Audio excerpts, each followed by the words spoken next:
Immortels, nous sommes tous immortels. Ne vous y trompez pas, c'est là notre damnation. Pour l'humanité, il y aura toujours un avant et un après clonage. Plus que tout autre, cette invention a bouleversé nos vies, jusqu'au plus profond de nous-mêmes. J'ai écouté les paroles de Sirius, j'y ai cru moi-même. Libéré des contingences de la mort, l'homme aurait dû réaliser son plein potentiel. Accéder à un état d'élévation où nos peurs primaires n'auraient plus d'emprise sur nous. En somme, devenir lui-même un dieu. Je réalise maintenant combien nous payons cher cette arrogance. Car il y a un prix à cette immortalité. Il y a toujours un prix. Nous sommes en direct du site de la tuerie de masse qui vient d'avoir lieu dans le secteur industriel. Selon les premières informations transmises par le CDO, il s'agirait d'une nouvelle crise de folie d'un citoyen qui a ouvert le feu dans les bureaux du CIPE. On compte à l'heure actuelle au moins 17 victimes et le bilan ne fait que s'alourdir. L'identité du tueur n'a pas été révélée pour le...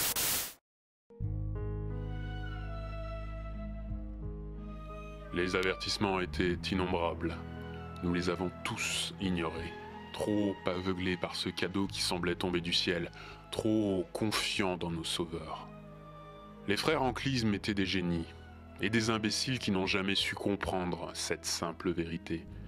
Le corps et l'esprit, deux moitiés intrinsèquement liées qui font ce que nous sommes. Toucher une partie, c'est altérer l'autre.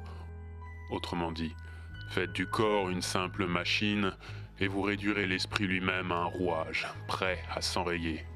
Et tôt ou tard, ce rouage finit toujours par s'enrayer.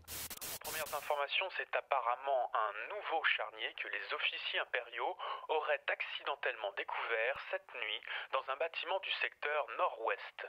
D'après les experts du CDO, au moins 18 victimes, toutes d'origine elfique, seraient impliquées.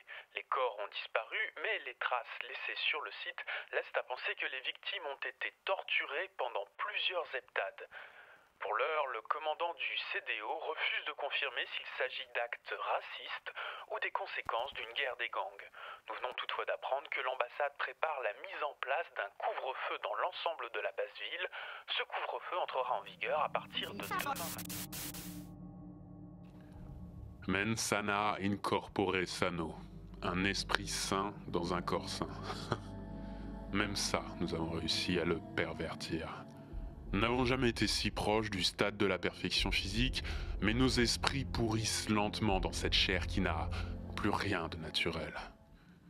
L'Imperium ne tient pas de statistiques sur la santé mentale de nos citoyens. Officiellement, nous sommes tous parfaits, de purs produits standardisés, remplaçables à volonté. Dans les faits, il ne se passe plus une journée sans un nouvel incident violent. Meurtre, viol, enlèvement, lapidation.